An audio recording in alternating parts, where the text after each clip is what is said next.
In this presentation, we are talking about promotional planning, and we're talking about smart ways for cash-strapped small business owners to make the most of their dollars and really do the best with their marketing budget.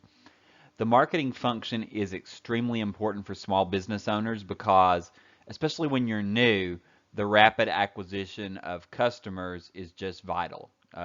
You're not going to be able to stay in business without revenue coming in. And if people don't know that you're there, if you're not aggressively trying to convert people into your customers, then your business is just going to dry up and you're going to have to go back to the job you quit, the life you sacrificed and gave up in order to start your business. And so really, fundamental to the startup process is the quick acquisition of new customers. So it's really important, even though you think you've just got to focus on your business model or focus on getting your service or your product right, and kind of ignore the advertising aspect. That's really poorly thought out. Um, there has been some research on why small businesses fail, and the number one reason is a non-viable business idea. So we've talked about that. But number two are cash flow issues, something we've also talked about. Today we're going to talk about number three. And number three was ineffective promotion. All right, the inability to get the word out about your business. And so it is a really important topic. Promotional planning is your market communications that inform and persuade customers to purchase your product or service, but it may not even be that in the beginning. It may just be to persuade them to have another conversation, to persuade them to get in the door. You might be tempted to hyper focus on one particular promotional strategy. But really, there are several strategies. There may be a particular strategy, a way of getting the word out about your business, a way of drumming up business that is the most appropriate to the type of business that you're in. But just keep in mind that there are a mix of things that small business owners should be doing to promote their business.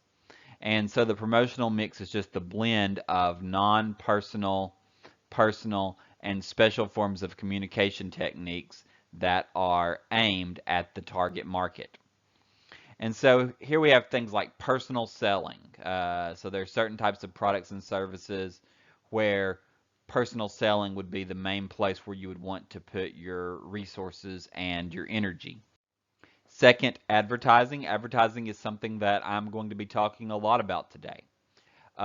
There's internet and social media marketing that will be in the subsequent presentation, just in the interest of the length of this lecture and the size of the file. So that's third. And we'll go into detail discussing how that's a very cost-effective way to advertise. And then also don't forget promotional tools like buy one, get one free or buy one, get one half off. So lots of different strategies, and you want to keep all of these strategies on the table, not ignoring certain strategies.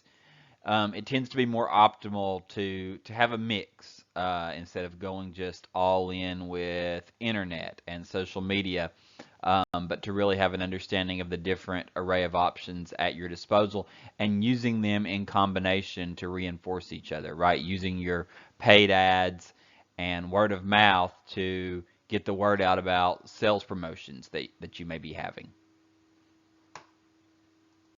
I'm going to be talking a lot about traditional advertising in this presentation, but I would like to point out that by far the most cost-effective form of advertising right now is the internet. That's the best way to get your message in front of the most eyes per dollar. And you're able to target your message towards your audience better with the internet, the audience that's likely to buy from you based on internet marketing. So you can, you know, spend your money on ways that your customers that are most likely to be interested in your product are the ones that are actually seeing that advertisement. So what this slide shows is just the relative cost of different forms of advertising. As you can see, newspaper is the highest one. It's extremely expensive. It's cut off, but it's $32 per 1,000 people. Um, and magazines are second. So these print journalism is pretty expensive. Magazines are $20 to get your advertisements in front of 1,000 people. That's an average. So they are a lot more expensive than radio or TV. And then you can look on down, and some of those prices have changed a little bit, but internet advertising is super affordable. And it has actually become a little bit more expensive as the demand for it has gone up and people have realized the real value there. But roughly speaking, this order is still correct. All right. So Google AdWords are a lot more cost effective than traditional ways of reaching people. Those are those paid Google ads, like where you get on and you see the top two or three things that are listed on your search results say ad, and you pay per click, right? So, I mean, I usually just scroll right past the ones that are ads because I want the top actual search engine optimization number one hit. Um, but they're not paying for me to go over it. That doesn't cost the advertiser anything. You actually pay per click. So in that respect, you're paying for somebody that's already interested enough to click. That 275 is, can really be thought of as a bargain. LinkedIn ads are much cheaper at 75 cents for 1,000. And then, although this has gone up as of a few years ago, it was only 25 cents per thousand on Facebook to reach 25 cents to reach 1,000 people. And that is a phenomenal rate, by far the cheapest in human history to reach 1,000 people with your message, adjusted for inflation. And so, as we're going through in the next few slides, some of the traditional media that one or more of these may or may not be smart for your business, but they may very well be. Um, I would just like to say that in almost any business that you're selling directly to the customer, not business to business, you've got to use things like Google AdWords, things like Facebook ads, as a selling tool, even if you're supplementing it with other things. And even if you're selling business to business, a lot of times it makes sense to use LinkedIn to try to directly target those people on LinkedIn with your advertisements. So, so keep in mind that internet advertising is extremely cost effective. Okay, so what are the criteria that we use when making our decisions about where to place our ad? Really, the makeup of the advertising mix is determined by four things: the geographic nature of the market, the demographic nature of the market, what do your customers look like in terms of their profile, the size of the promotional budget, and product message characteristics. The first question to ask is, where is your audience located, right? And so if they're local, if they're very nearby, you might use a local newspaper, a local media, a local directory so that you can mail them. Billboards might make sense. Um, but if they're not as contained locally, if they're in a larger geographic area like Middle Tennessee, or if they're nationwide or even worldwide in terms of shipping a product, then of course that's going to change, right? So if your customers come from regional areas like Middle Tennessee, or even the entire state of Tennessee, then you might consider using regional newspapers or regional radio. I know a lot of people have quite a bit of success in advertising with the popular radio stations in Nashville because people have to spend a lot of time in their cars and they listen to the radio. Um, that said, the broader it is, the more pressure there is going to be for you to effectively use internet advertising. And if you're a small business but you want a national or even international customer base, then really targeted online advertising is your only option because everything else is just too prohibitively expensive to try to reach your audience with. All right, let's talk about the demographic nature of the market. First of all, if you're targeting business, then mass media that speak to everyone like radio, television, billboards tend to be less relevant. So if you're targeting business to business, going that route is going to be a question of wastage. You don't want to spend your advertising budget reaching a large audience when only a small portion are potentially interested in what you're selling. So it's generally more cost effective to reach businesses through trade magazines, display ads, LinkedIn, of course. There may be industry websites and directories that you can list on. You can use an email campaign and email those that you really think are the decision makers or the entry points for different companies. Maybe the business section of a newspaper, although that's starting to get a little bit too broad for your target audience. Um, the next thing you want to consider is, if you are selling to consumers or a particular niche, is of course, where are those people located in terms of where are they spending their time? And these are things that you as the business owner are probably going to be in a really good position to make decisions about, right?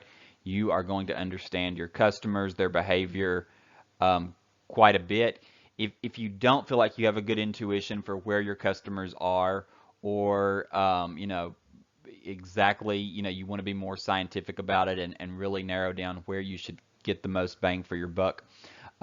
There is a lot of industry research that you can purchase for a few $100s, and really, where marketers have done surveys of different industries, and that's going to give you more information about where to target your ad.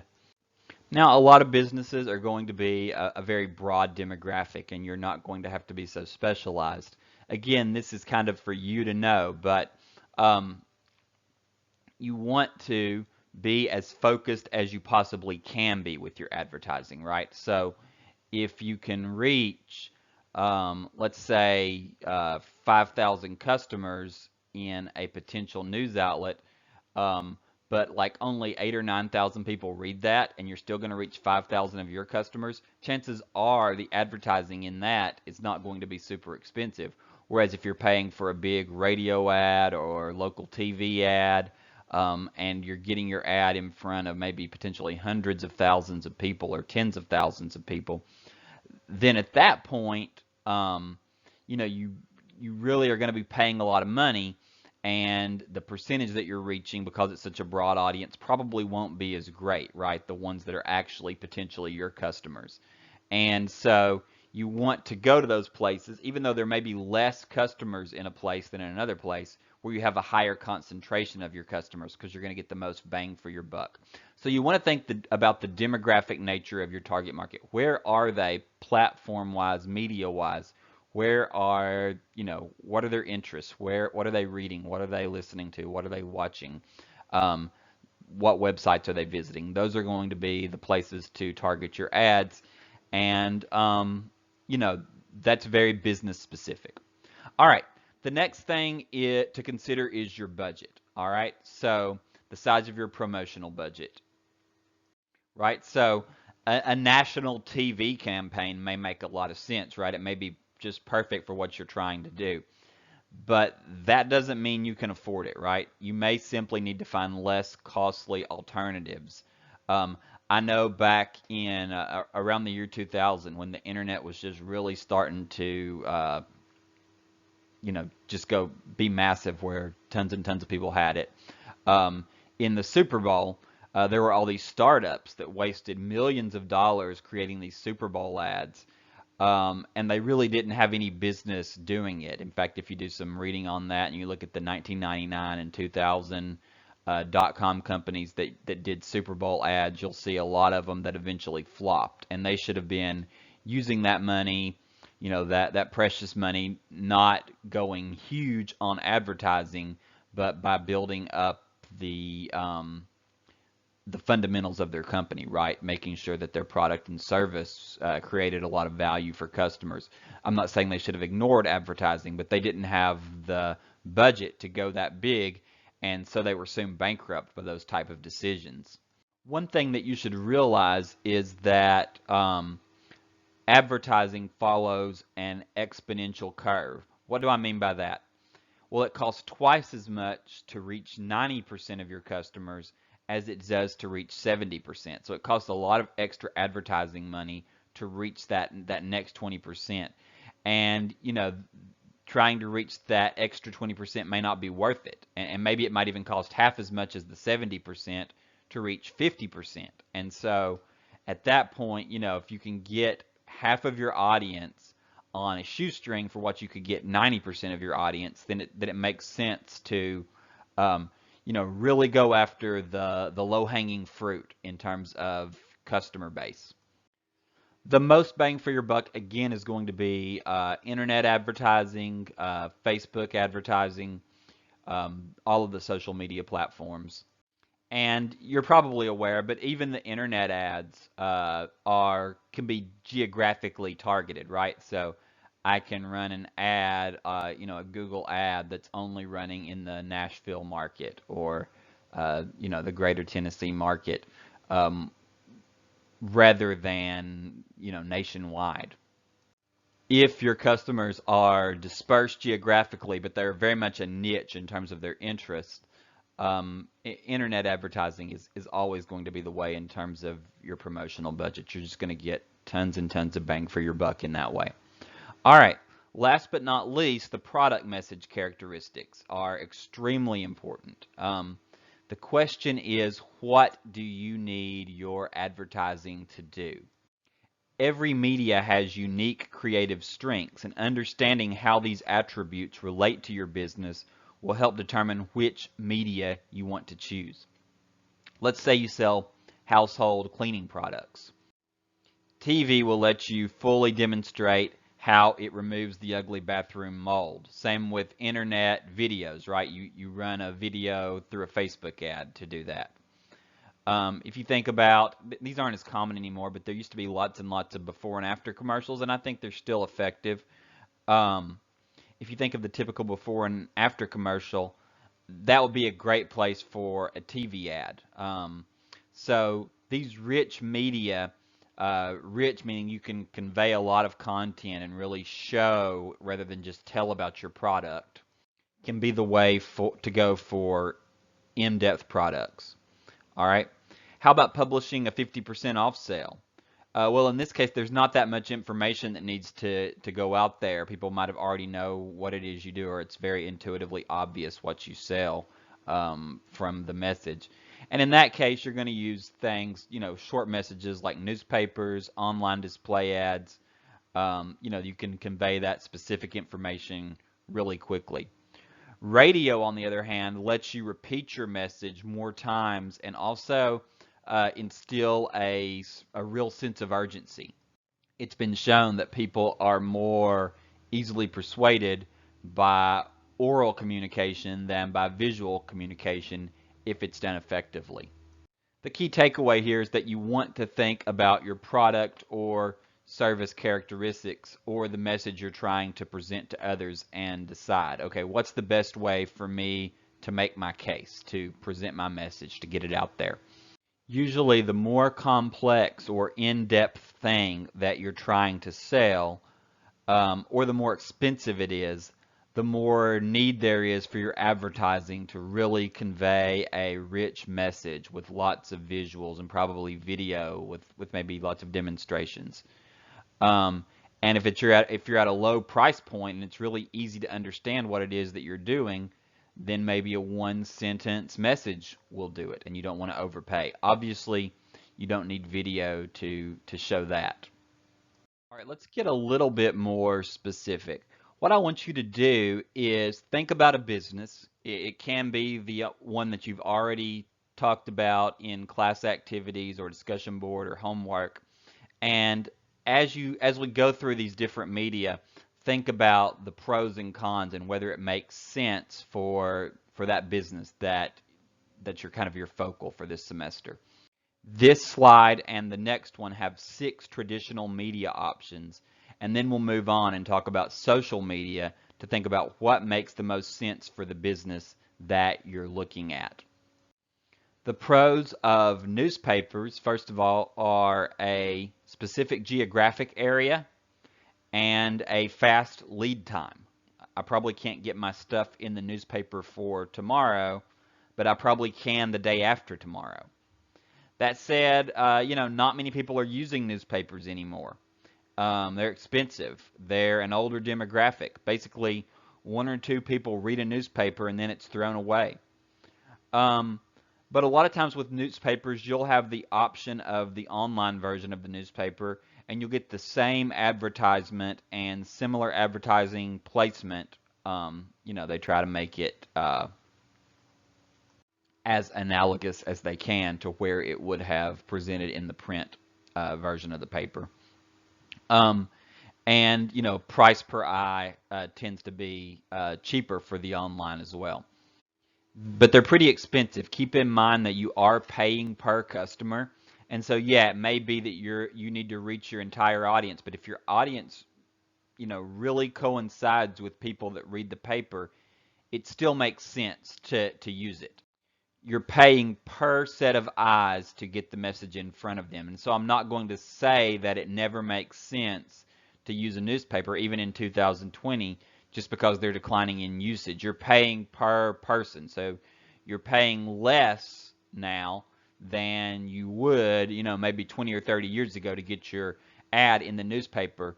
And, you know, because the distribution is lower.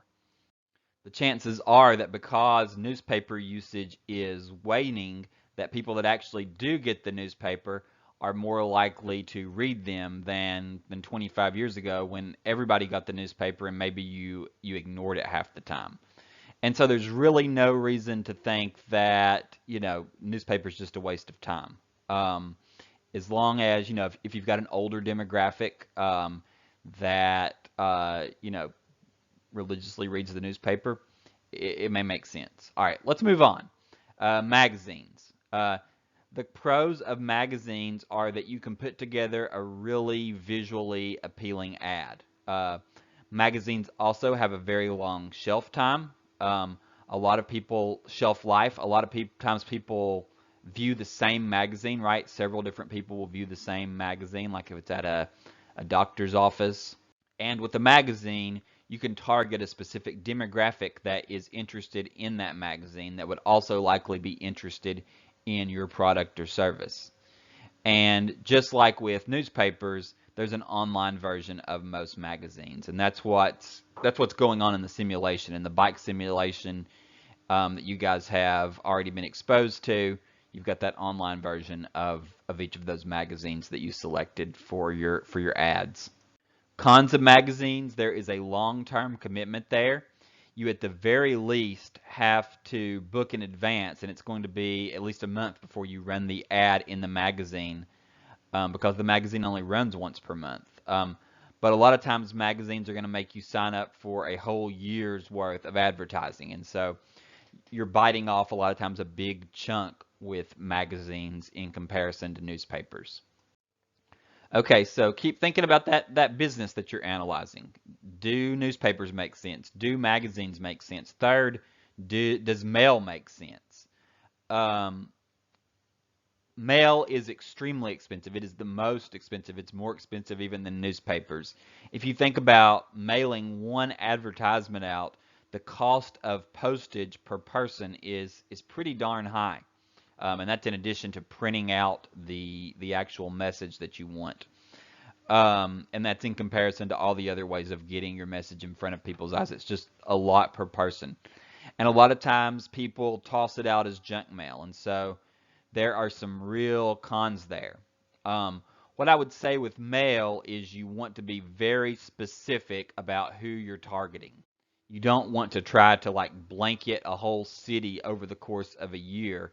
That would be wildly expensive.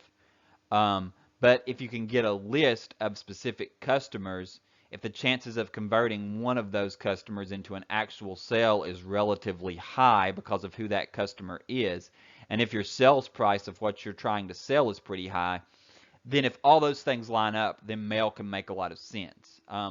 But definitely mail is one that you want to think about long and hard before you use it just because of how expensive it is. But there's a time and a place for it. Next, we have radio. The pros of radio are short notice. You can get your ad on the radio relatively quickly. Secondly, as I mentioned earlier, audible messages do tend to be more persuasive than print messages. People that hear a voice are more likely to be persuaded. They are lower cost than any of the print media that we've just looked at, and there usually tends to be a short-term commitment. So lots of pros going on with radio in there, and for certain kinds of businesses, if you can find a radio station that really coincides with your audience, it may make a lot of sense.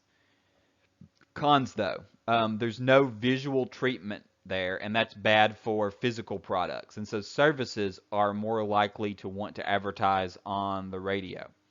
Um, there is a short life of the message. The message kind of goes in one ear and out the other a lot of times. So that leads to the next point. A lot of times, um, a lot of frequency is required to generate the comprehension and retention that you're going after with these radio ads. People need to hear things more times than see things in order to actually have it sink in and for them to actually start paying attention to it. Whereas once they do pay attention to it, it tends to be really persuasive, radio ads do. So people do tend to tune out radio commercials, and that's definitely going to be a negative. That said, as opposed to TV, people are less likely to change the station on a radio because they're usually driving with the radio on. Whereas with the TV, there's more options there for replacement entertainment. All right, let's talk about TV. Local TV actually does tend to have a pretty low cost. You might be kind of surprised to hear that, even lower than radio. And it tends to reach a wide audience. So if your product or service appeals to a broad cross section of the population, it might make sense to go the TV route, especially if you need to be able to demonstrate product use. If it needs a lot of demonstration, that lends itself well to TV.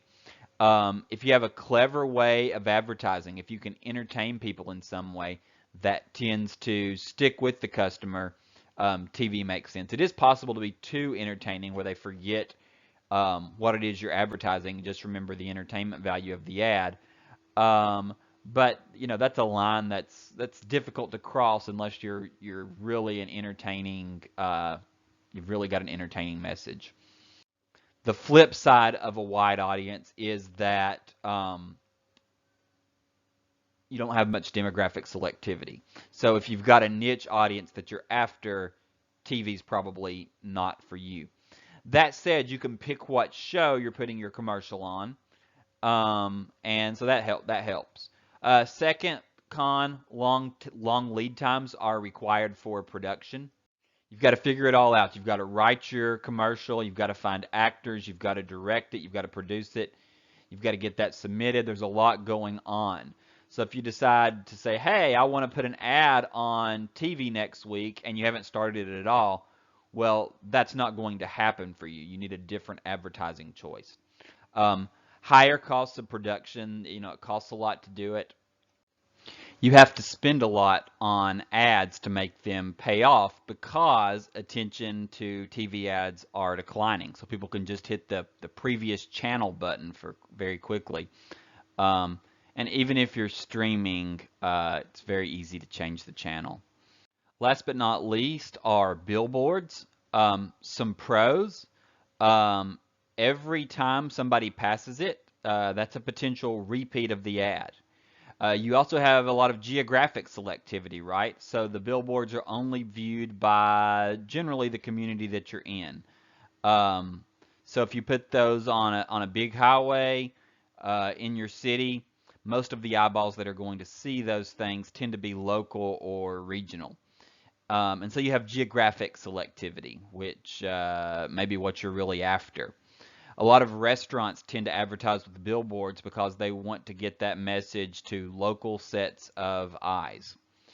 The cons are it can only contain a short message, and there's only so much you can put on a billboard. People pass those really quickly.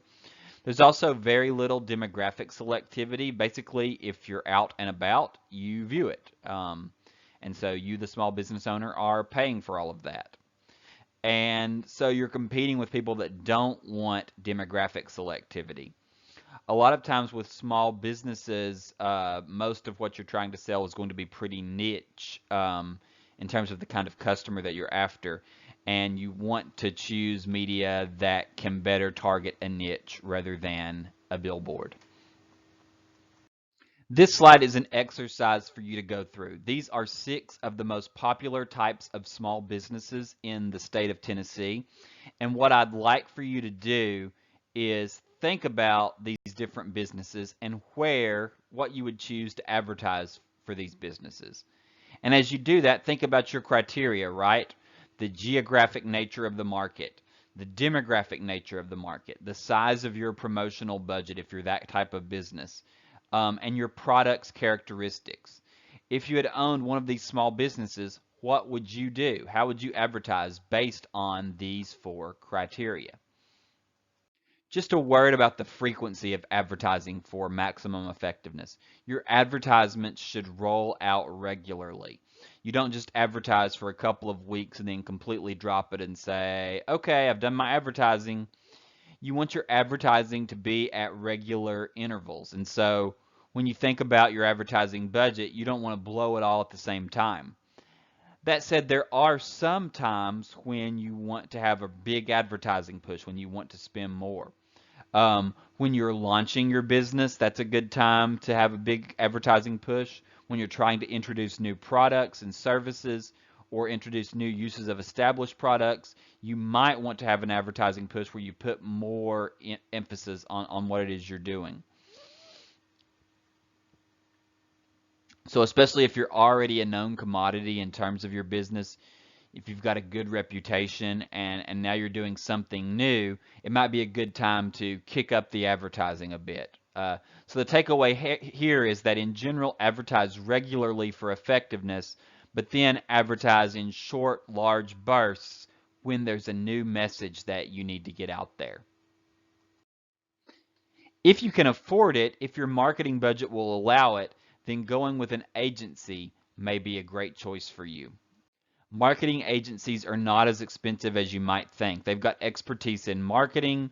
You're going to pay a few $1,000s to contract with them to do your marketing for you, but they're really good at what they do. And what a lot of smart small business owners do is that they will go with an agency for a short period of time, maybe 6 months or a year. A lot of the times, agencies will allow you to educate yourselves along with them for that time, so they know that it's coming to an end. And they're there both to do and to teach in an educational capacity. And so you'll learn all the tricks, and then you'll be able to do what they do. When the contract expires, you know, you've got all this knowledge and you can do these things that they do. All right. They are surprisingly cost effective. You get a lot of bang for your buck. They can help you with graphic design and artwork. They can help you make advertisement placement decisions. If you need to demonstrate what you're doing, if you're going to like a trade show, if you want to do, a display there, they can help you with that. They're going to help you with website design, especially, and with social media management, and then email list management. Those things are at a minimum. So that's a lot of advantages going on there when you go with an agency. So you at least want to consider looking into that and pricing that as a small business owner. Okay, let's shift gears a little bit from advertising to direct customer acquisition. So here we're talking about prospecting. And you may not know this, but a lot of small business owners spend a lot of their time prospecting. Prospecting is the systematic process of continually looking for new customers. And there are different ways of meeting these potential customers. The first is personal referrals, where you initiate customer contact after referral from a third party. There are impersonal referrals. That's information on potential new customers that are developed from public records and published sources. So wedding announcements or in a newspaper would be a good source there, right? You look through the newspaper or you look through Facebook to see who's getting married, and then you reach out to those people if you're an event planner.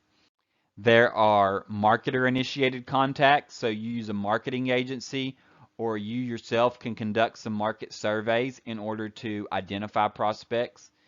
And this is casting your net pretty wide, and then seeing if you get some bites. So something like a mass email. And then the best kind of all are customer initiated contacts, right? Customers are identified because they come to you. So these are going to be the ones that are most likely to result in a sale. Prospecting in the age of the customer. We are definitely in the age of the customer. We're in the age of the internet, and in the age of the internet, the balance of power in a lot of ways has shifted to the customer. The customer has a lot of options in terms of looking for the products and services they want to satisfy their wants and needs. And they can be picky and they can choose from among several. And so when you're approaching a customer in this age, you got to understand that they're the ones with the power and you don't want to annoy that person, or they're just going to go to the next guy. So some things to know here. Prospects require a high level of introduction before granting a sales call. The idea here is that you can't just approach them off the street as if they have no idea who you are. There needs to be a reason why you're in front of them, why you're coming to their door. Cold calling is very low percentage. Second, you want to research the prospect before you go talk to them. Know who you're talking to so that you can better tailor your message to their needs, to their consumer needs. Third, prepare an outline and rehearse. You want to actually rehearse before you go in there. You might be supremely confident in your sales skills, in your social skills, but rehearsing it at least once is going to dramatically improve every approach to your prospects. So prepare an outline of what you want to do and practice it. All right, once you meet, you need a dialed down sense of urgency. You want to approach the person conversationally, not with urgency like you're desperate to make a sale or convince them of something.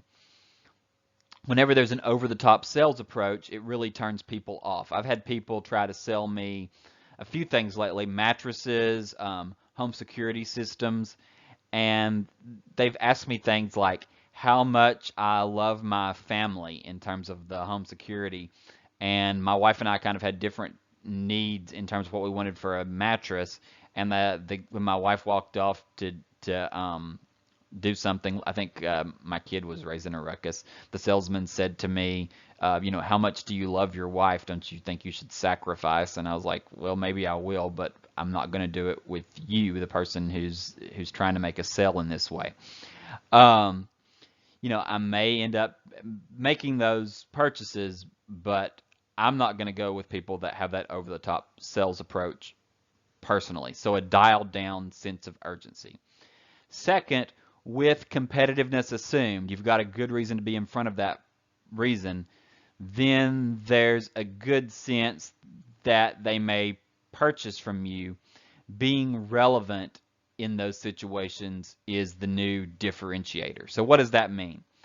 It just goes back to really understanding your customer and making sure that you're tailoring your responses, tailoring your service as best you can to their needs, understanding their needs and trying to show them that you value their specific, their specific needs, and that you're going to try to provide for that.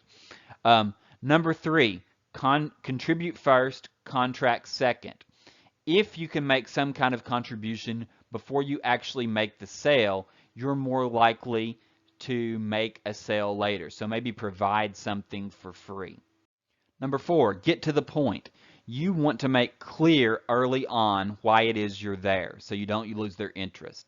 So you do want that dialed down sense of urgency, but you can't be beating around the bush unless you're really, really good at it. In fact, it looks like you're kind of being salesy, like you're trying to butter the person up or use psychology when you don't get directly to the point. It could be perceived as annoying.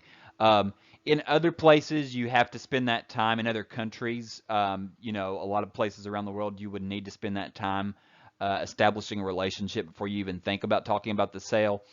In the United States, though, that's going to be perceived as annoying. They already know why you're there, and so to try to do all these extra things can aggravate people. Number 5, be enthusiastic about what it is you're selling, even in the face of many no's. It's really hard to stay upbeat and positive about what you're selling when you've been turned down a few days. Like, I would really be bad at sales. If I had had several no's in a row and I was walking up to my next prospect, I mean, I might be tempted, don't do this, but I might be tempted to go in there and say, you know, I know you probably don't need this, but I just wanted to check. This is all I've got. I can't do, I don't have anything else. And you just can't come off that way. You've got to always assume, positively that the person is going to buy from you. Even if they say no, you want to assume the sale and go from it in that way. Number 6, if you can use visuals to demonstrate the product or service, that works a lot better. If you can show them, you can point out things with a visual rather than just relying on your speech to help convey that message. And so visuals really help you make your point. So these are the rules of prospecting in the age of the customer.